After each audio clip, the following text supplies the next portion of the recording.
Good morning, respected judges, organizers, and my dear colleagues. We are presenting you the solution proposed by us for Dristi's tech-led initiative to solve the challenges faced by farmers and rural people, Asan Kisan. India's total agriculture revenue is a whopping 19.48 trillion rupees. But if you look at the total farmer income, which we have calculated by multiplying the average farmer income with the total number of farmers, it just makes 6% of the total revenue. When we dive down, 85% of farmers have small holdings, that is less than 2 hectares of farmland, and they contribute to only 9% of the total income of farmers. Small farmers are therefore largely oppressed, and there is a dire need for intervention. Now, let's look at the various issues that plague the supply chain. I will first describe the supply chain and then explain the problems, which we have classified into three categories. The supply chain currently has several intermediaries, leading to a reduced share for farmers. Between the farmers and the retailers, we have the village trader, the commission agents, the wholesalers, and the mandi, which take their share in the supply chain. In the existing system, there are many problems which have been classified into three major categories: material flow, information flow, and money flow. Now, talking about the material flow, about 18% of the country's fruits and vegetables worth 133 billion rupees go to waste annually because of lack of cold storage facilities. Transportation is not uniformly available to all farmers, and also the condition of transportation infrastructure and facility is not up to the mark. There is a non-judicious use of pesticides and fertilizers which cause various health related issues, and it has become a threat to food safety and hygiene of crops. Talking about the information flow, in the current system, there is a deficient and inefficient production management. Demand is not directly linked with the production, and hence that gap causes inefficiency in the system. Also, lack of good quality inputs and improper post harvest management leads to reduction in profits. Finally, talking about the money flow, due to no transparency in prices, lack of collateral for loans, delays in deliveries from producers to retailers, poor marketing infrastructure for farmers are few other issues that cause problems majorly to small and marginal farmers. Now, we would look at the current market scenario and understand about the shortcomings in the existing system. Some of the more popular and expected players in this sector are platforms like Ninja Cart and Enam, which are focused on developing the rural supply chain. Also, we have marketplaces that offer direct sales between the buyer and the seller of produce, like AgriBazaar, CrowFarm, and FarmPal. There are also some additional factors, such as policies made by the government, the farm laws, and the market conditions that exist that influence this sector. Now, let's talk about the shortcomings that exist. In the current scenario, we see that there is a non inclusion of rural people in the supply chain, lack of transparency in the system, no traceability or tracking available. Moreover, the personnel working are not experts in their domains. Let's have a look at the brief graphic overview of the solution we have developed to overcome these shortlinks and make things Asan for Kisan. Asan Kisan creates an end-to-end supply chain for rural by rural. Our solution eliminates the existing intermediaries that you can see before you and creates a direct connection between the farmers and the retailers. Our solution increases the revenue of the farmers by increasing their share in the supply chain. Moreover, we have created a holistic solution which raises awareness, forecasts demand, optimizes logistics, creates warehouses with cold storage, raises rural funds, and creates marketing channels for the farm's produce. Now let's dive into the detailed functioning of our supply chain. To make the काम एकदम आसान, Asan Kisan supply chain will consist of two central parts: the fulfillment center, as you can see on the bottom, and the data management system at the top, which form a two-way connection between the rural and the urban areas on the left and the right, respectively. Talking about the fulfillment center, on one end, there will be the flow of produce from the farmers to the retailers. At the other end, there would be a reverse supply chain bringing essentials and other products back to the village from the cities. The fulfillment center would be strategically located to optimize the path from the villages. Moreover, it will be located close to a major village or town to utilize the existing resources nearby. The trucks would start from the village and pick up the produce from the farmers using the milk run method before proceeding to the fulfillment center. After unloading the produce at the fulfillment center, the trucks would carry the products from the reverse supply chain back to the villages. The produce, once unloaded, would be quickly transferred, making use of dolly. The produce will be loaded onto the trucks going to the cities. Excess produce will be stored in the cold storage as buffer stock. The trucks, after dropping the produce at the retailers, would bring back the products demanded by the rural folks through the reverse supply chain. Now let's have a look at the data management system. The demand of the produce will be taken from the retailers and informed to the farmers 1 week prior. Also, the requirements of the supplies will be taken in advance from the rural people for the reverse supply chain. The data management system will help in identifying cheap sources in urban areas for the reverse supply chain. With efficient data management system, we can bridge the gap between the demand and the supply. The analysis of the data collected by us would help in forecasting of demands and provide recommendations to farmers. Now, we will see how Asan Kisan is going to solve major issues in the supply chain. Our solution focuses on optimizing the material flow, information flow, and money flow, the three categories that we introduced while explaining the sector's problem. The material flow includes the produce from the farms and the products that are brought back from the city. Asan Kisan aims at providing a transportation system that is collaborative, having optimized routes for logistics, and implements the milk run method. There is a fulfillment center in the supply chain which acts as a warehouse, managing the supply and demand of products, and contains solar powered cold storages to prevent spoilage of produce. Next, looking at the information flow, we aim towards creating awareness about the best practices, government policies, and commodity prices through the mobile application developed. Also, we would carry out demand forecasting and sourcing high quality supplies at the cheapest rates. Talking about the money flow, we would create channels for raising funds through term loans and working capital loans and take advantage of government schemes and subsidies. We would market the products using dedicated retail channels and personal branded products. Now we shall see how our solution impacts all the stakeholders involved. So in this slide, we've listed 5 stakeholder categories and listed the roles each of them will play and the benefits each of them will get from a solution. Talking about the farmers, they grow crops of estimated demand in the market, and in return, they get assured sales at significantly better prices than usual. In addition, our delivery service significantly reduces time and cost incurred by them in transporting the produce manually. The rural youth will be managing the fulfillment centers and the flow of information between the farm and the center. They will organize the transportation of farm produce to the fulfillment centers and cities, ensuring that the supply meets the demand accurately. This would create employment and provide a cheaper and wider variety of supplies to the rural population. Banks would finance the initial capital requirement for our project. We provide them with farmer data, such as which crops they're growing, the cropping area, and yield records after some time in operation. Since agricultural loans worth a whopping rupees 4.7 lakh crore were written off in the last decade itself, this data would be very instrumental for them while deciding how to lend money to farmers. Similarly, we can also provide the data of the retailers, by which they can give the retailers loans and get better returns. The retail shop would provide us with a demand forecast of goods and get better quality supplies at prices that significantly undercut the competition. In all of this, Drishti would play a pivotal role. They would set up the system, manage it, provide training to rural people who will manage the fulfillment centers, and finally, scale the system to reach more people and benefit them. This aligns well with the vision and can generate significant profit to sustain and keep uplifting more and more rural populace. Now let's see what makes Asan Kisan so unique. How about the fact that we involve and empower rural stakeholders at every single stage of the process? Our vision, first and foremost, is for rural, by rural. By directly involving and upskilling rural stakeholders at every node with our fulfillment centers, we introduce transparency and provide a one-stop solution for bridging the gap between supply and demand. To support this vision, our solution brings together technology, brand, advisory, modern practices, and cold storages and warehousing into one unified solution.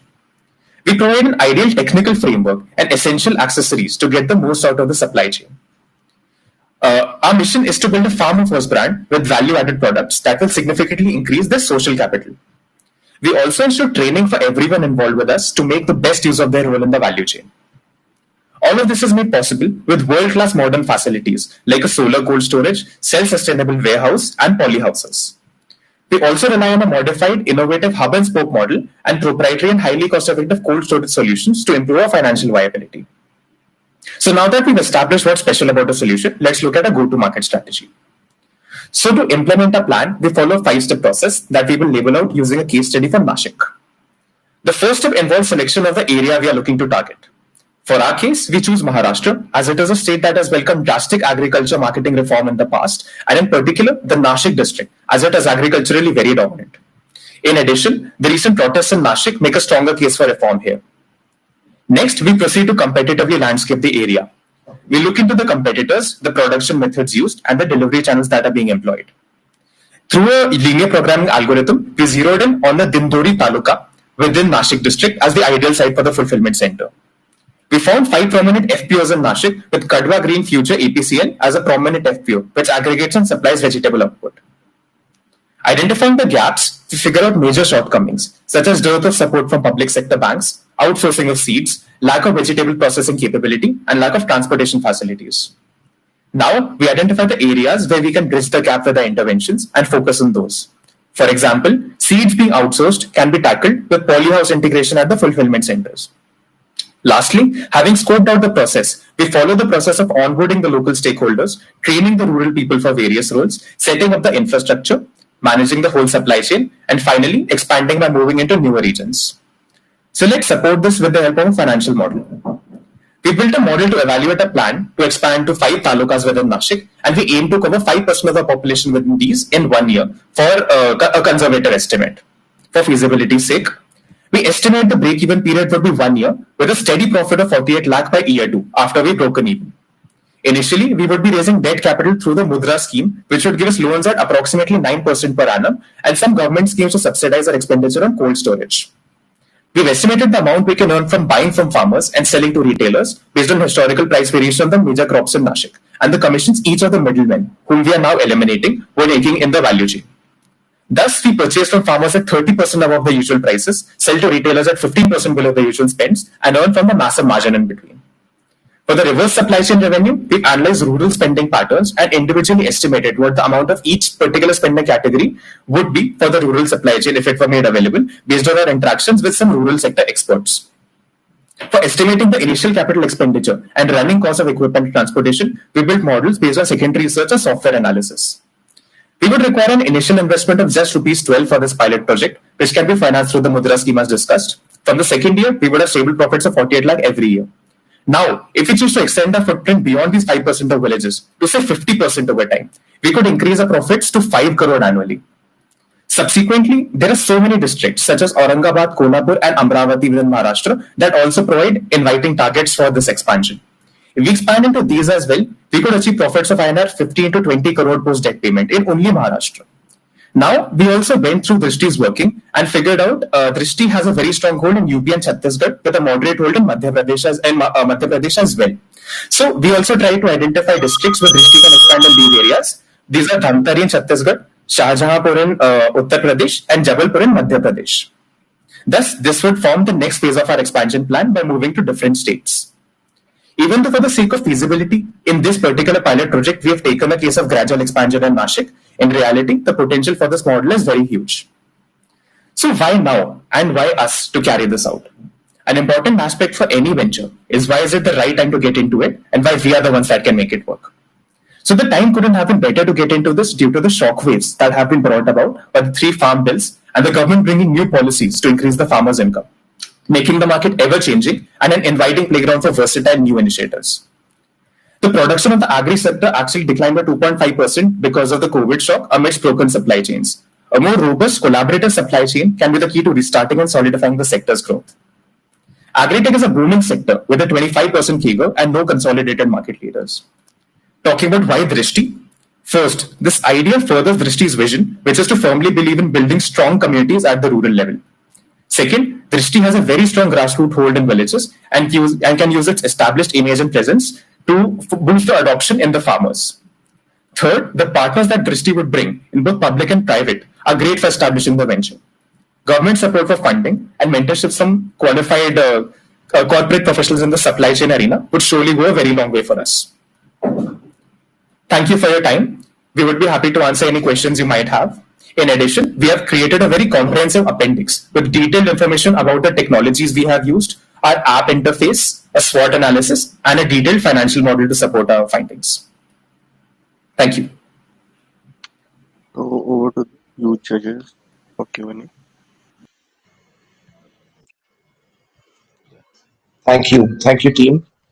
Uh, I think in the absence of, and I'm assuming these are being provided in these income statements, this appendix of yours.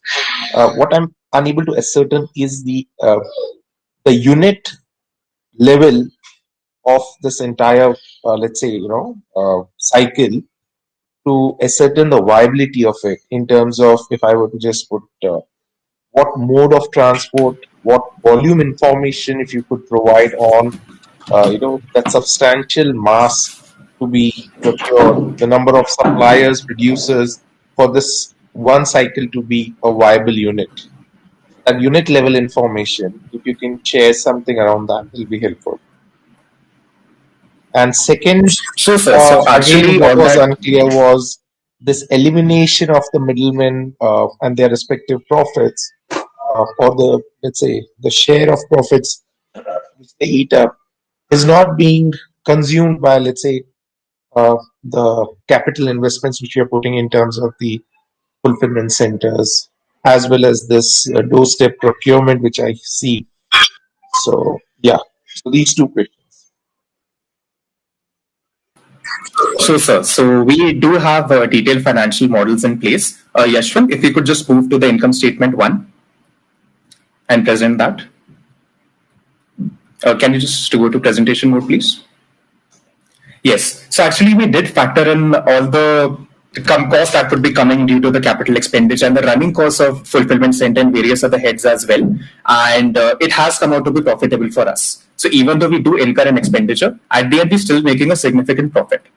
Talking about how we've estimated like the volume information and essentially like how exactly it is going to be done. So what we did was for each head that we've listed here, such as the transportation, the fulfillment center, and the reverse supply chain, all these things, we've actually created separate statements. So Yashwant, could you please move to the transportation statement? Yes. So actually, we estimated the total annual load that we would be carrying based on the idea that we said that we want to expand to 5% of the villages within the district that we selected. So based on that, we estimated the total annual load we would be getting, which I'll explain to you shortly how we did that. But essentially, we got the annual load. We ran a linear programming algorithm and figured out the shortest distances that all the talukas that we are in would have to the fulfillment center and some additional factor for like the for the doorstep delivery service. So on the basis of that calculation and like some assumptions around the trucks that would be available in the fuel efficiency, we have actually built a financial model. And Yashwant, could you please go to the agri slide? It's before this. Yes. So actually, we found information about the production of various major crops in the Nashik district and the amount in quintals essentially. So this is the production for the whole district. We took a fraction of the total, basically the total agricultural area that is being contributed by the areas we have selected, and further 5% of that because that is the initial plan, and then found out what the total produce that needs to be supplied over the whole year would be. So that is how we've gotten all of that. You've accounted for this, accounted this in the broad numbers which you shared, right? Yes, sir. So yeah. So for example, could you go to the transportation slide again? Yes, there's a number increment of 32%. I recall if that was what it, right, for the farmers. That's been so yes, all of this has been accounted. Initial capital. Yes. Okay. Yes, sir. Yes, sir. So yeah, all of that has been accounted. So in the statements that we've actually made, the revenue and the cost we would be incurring, that is factoring in an increment of 30% over the current estimates we get from existing data. Yeah. Okay. Great. The second part of this, the demand forecasting. What are the sources you are relying on? One I understand is, of course, from the retailer end. What else, or is there a scope for something else to be incorporated to strengthen the demand forecast? So for now, we were primarily focused on retailers only, sir. The idea essentially was that we would be picking up one major city and going to a lot of essentially retailers there such as department stores. But perhaps what we could do later would be also to tie up with restaurants and other places that are regularly using vegetables. So even though they're not retailing, they have a steady consumption. So that is one place we could look to expand if we exhaust a supply of retailers available. Sure. And any numbers if you can show around the potential of wastage reduction, both on the production side as well as on the retailer side, if you accounted for that? So, sir, actually, since we're relying very extensively on a cold storage model, we've assumed there would be nil wastage because the whole idea is that only as much as needs to be sent would be sent at one time. And because there is cold storage, there wouldn't actually be any losses there per se. But if you want, sir, we can explain how exactly we are carrying out the whole cold storage model. So, what is special about like the supply chain that we execute? No, not that. So, how we are essentially preventing wastage? We can get into that if you would like. No, I would just trust on that. Okay, fine. Great. I think that's all from my end. Thank you so much for those responses, team. Over to you, Thank you, sir. Swapna ji.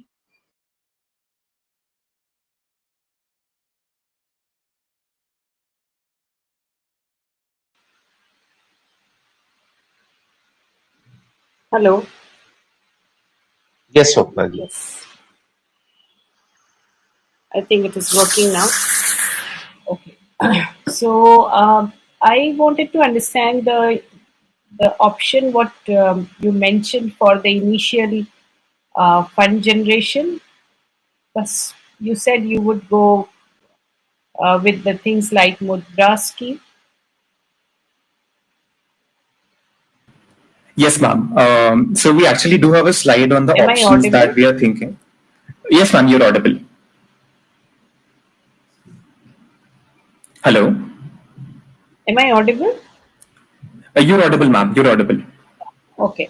So when we say that, schemes like Mudra schemes, as I understand, is a non-farm and non-corporate business loan. So what is the study done on this?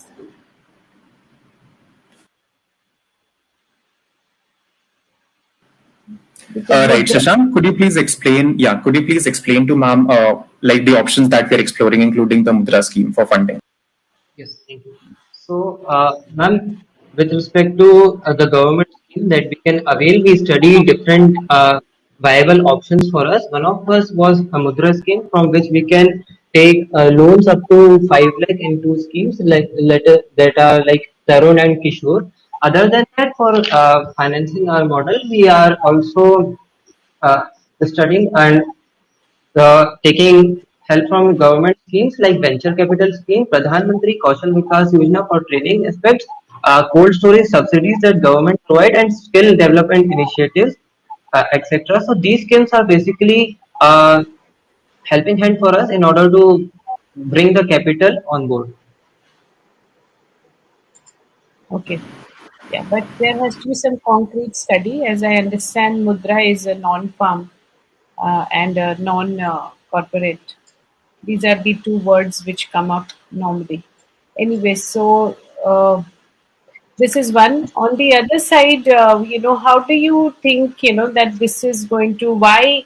I mean, I'm still not very clearly getting that, that by bringing in this kind of a platform, how does it really immediately connect people with why they would want to come on board? I mean, availability of platform is definitely one important thing, but to build that kind of a linkage and people would really want to come to this, uh, what is the main connector? Yes, Uh, thank you, ma'am, for the question. Should I answer? Sorry. yeah, Shashank answer. Yes, please. Yes, ma'am. So, we studied the current market scenario and we find talking to farmers and retailers, we found the problems with these. So, farmers experience price risk, information asymmetry about demand, distribution inefficiency, and receive late payments. Also, the retailers face problems like higher cost, low quality, and unhygienic produce, high price volatility, and the everyday hassle of going to the market. Then this makes the traditional supply chain very inefficient and unorganized and has a high rate of food wastage. Also, as you pointed out, there are already some platforms which provide the supply chain, but Asan Kisan makes the process hassle-free for both traders as well as the farmers. Our model is built to be reliable, cost-efficient, and provide infrastructure to solve inefficiency in supply chain. All this makes the profit margin of farmers and retailers higher in comparison to what the current solutions are. Okay. Just adding on to that, ma'am. So, in summary, essentially, we actually spoke to an existing agri-tech entrepreneur about how we can boost adoption because they were actually working on a solution that was tech-heavy itself. It basically relied on AI. So we asked them, like, since you want installation of apps by farmers, how do you make sure that they actually do it quickly? So what they told us was that if you're able to demonstrate to them that there's a very firm financial incentive in it for them, they would adopt it themselves. So it would not be an issue if you're just doing some camps. They would definitely go for it if you can illustrate that 30% difference is going to be there. That is one thing. The second thing is because we are making it like we implementing like a doorstep pickup solution. They don't actually have to go to transport their produce. So that combined with the financial factor, like they would put in the effort to adopt it themselves. That is the input that we gain while talking to an entrepreneur themselves. Also, just talking about the Mudra scheme. So again, this is an option that was suggested by an agricultural researcher active in IIT Bombay only. But because we did not actually do any particular detailed study about actually going ahead and financing it, that is why we suggested certain other options as well. So these other options, even if the interest rates are a bit higher, which they won't necessarily be, we've assumed on an average 9% for Mudra, SBI can give it to us at 10%. Still, we have more than enough profit margin left in our model to be easily able to break even in 1 year and still earn a very significant profit. So from 48 lakh, it could become something like 40-41 lakh at the most. We haven't actually run the numbers, but a quick back of the envelope calculation tells me this. So we're still very profitable. And can you just give some highlight on the figures related to your own costs in first couple of years and the people who are getting impacted, the number of people? Sure. Yes, ma'am. Yashwant, could you please move to income statement 1?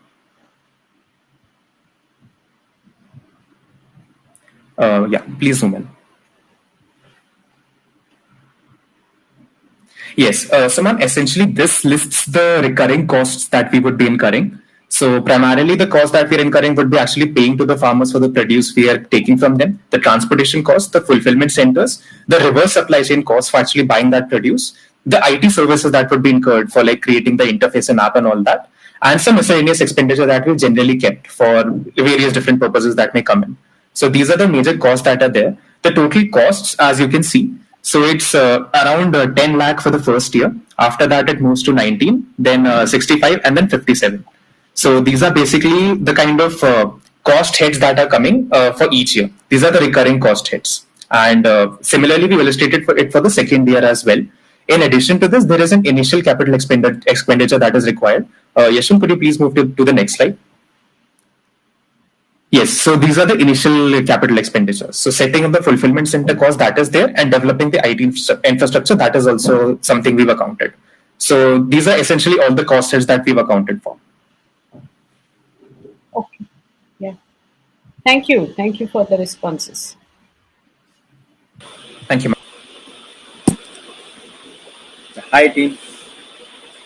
Good presentation and detailed one also. I have just 2 points to understand on this. You have very rightly said that you will go away with the normal practice of middleman and the mandi and all that and go directly to the retailer. But nowadays, if you go through the infra available with the retailers and all that, there are 3 types of retailers who are available in the marketplace. One is a regular retailer, that's kirana shop. This is a big retailer is what you call it, a semi-modern trade, and third is modern trade. And every one of them would like to hold the produce for the season when it is not available at that time. How are you going to control that scenario? Because it's going to be difficult to understand which retailer and which big wholesaler will make how much money out of that also. And the farmer will get only the limited price which he will get in the initial phase. What about the cost which will be involved after that? Yes, sir. So what we are aiming to do is, so our initial idea is to set up Asan Kisan in tier 2 cities, and there we are going to approach all the three types of retailers that we have mentioned. But the first initial step would be to approach supermarkets or modern trade, and after that, what we are doing is when we are going to supply them the produce, we are going to we are going to go through that to a fulfillment center. The fulfillment center would be having the cold storage available, which would actually cause us to store the produce that is coming. It will also ensure that we can actually meet the supply when there is the demand, when there is a lack of supply also. So that is kind of a buffer stock that we are going to maintain. Moreover, we are also working on innovative technologies so that we can have a cheaper source of to have less expenditure on the cold storage that we are going to build. So that is like we can explain some of the aspects of how we are creating that cold storage with an innovative technology. So I think so if Yashwant, you can explain that aspect also, how we will save costs with the cold storage. Yeah, sure, Mr. So, I'm audible now? Yeah, you are. Yes. So basically, here, for this project, for now we have used the existing model, but currently we worked on two innovations. One is hybrid, mobile hybrid multi-purpose storage system, and another is centralized adsorption system based cold storage system. So this is a basic system which basically works on the vapor compression refrigeration system, which is a general system. But only major thing is that here we have used solar technology to run the entire system. And also the highlighting feature is here on additional circuit, which on the basis of one particular temperature, it shows like what would be the speed of the compressor. So through that circuit, the entire system will run, and the vapor compression unit will work. Other than that, there is another system which is decentralized cold storage chamber, in which we use solar adsorption based technology. So here also the principle would be same. So without going into much detail, I'm going to talk about the difference between the operational cost that we have calculated on the basis of the two. So ultimately the operational cost for the hybrid system would be rupees 72 per day, and for the adsorption, considering the only 1/3 hours of operation of compressor, it would be rupees 2 per day. But this is still under the it is still not included. We are still working on it. So by the time this system would get implemented, we would be able to implement this technology just to cut the cost. So this is about the cold storage technology that we are using. Thank you. Thank you, Ashwant. I'll just add on a few more points. So what we are going to ensure is we are going to do demand forecasting. So currently we are going to get data from the retailers, and that with the historical data that we will be generating based on the seasonality factors and the other trends that are there in the market, we are going to do demand forecasting so that we can predict what kind of produce will be required by the retailers, and that information would be provided by us to the farmers. No, agreed. My question was how you going to manage the fund part of it, because the retailer will take at X price, the semi-wholesaler or the wholesaler will take at Y price, and the modern trade will take at Z price. Because there are three pricing structures across the market, and the farmer will get at X minus A, Y minus A, and Z minus A. So, what are your plans on controlling that? So what our aim is that what we are going to do is, because we are cutting all the middle players, we are going to increase the prices of the farmers by 30%. There will be a 30% increase in the revenue that they are going to generate. Also, for the retailers, what we are ensuring is that there will be a reduction in the prices by 10%. So when we have built the financial model, we identified that by doing this, we are actually going to provide all the retailers at a lower rate what they want, and also we are going to ensure that we are still profitable. So that is something which we found out through the financial model, and we are going to focus on this aspect currently. So just adding to that, yeah. So essentially, in the model that we've illustrated right now, we've accounted for one type of retailer for which we marked it down by 10%. But even supermarkets and like basically all the types of retailers, it's not like based on a study and our interaction with experts, we realize that the price differential is not too great between all of them. And given that we have enough profit margin, we will be able to absorb even the price fluctuations for different kinds of retailers when we scale up. So already we're making a very significant profit. So even if you have to expand to different types of retailers to break even, we've already interacted with experts about that particular part. So we have anecdotal evidence that it would not be an issue because there is no major there's not like a 50% difference in the cost that they would be buying at or anything like that. So there are fluctuations, but we can absorb them because we are financially robust enough to do that as and when we move forward. And again, the initial retailers we are targeting are only going to be supermarkets for which we've done the forecasting. So even when as and when we move to hotels, we will already be large enough and profitable enough to absorb that shock even more easily. No, this is okay. I hope that answers your question, sir. This is okay with the grains part of it. But when you talk about vegetables, Nasik, as you have mentioned that you will start from Nasik. Nasik is a big producer of onions and tomatoes. And the prices goes down to 10 paise per kg for tomatoes and 1 rupee per kg for onions. When the harvesting is done over there, if you are going to sell that product at what level, then what is the profits you are going to make after that? Is the thing? Yes, sir. So in the current so in the current model, we haven't financially captured that currently. But as we mentioned, we have a robust data management system. So essentially, when we know that the prices are going to be going down, especially when we consider crops that are grown very regularly and consistently throughout the year, we are actually providing that information to the farmers that you like shift away from this particular type of crop.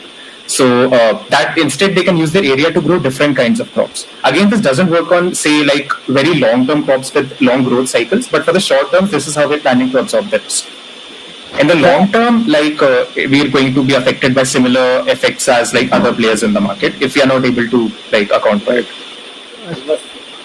Adding to that, sir, we have various facilities like cold storage and warehouses in which we are aware about the shelf life of what is the shelf life of onions and what number of days we can store that. So having that level of information, it is helpful for us to manage the prices when such kind of situation happens.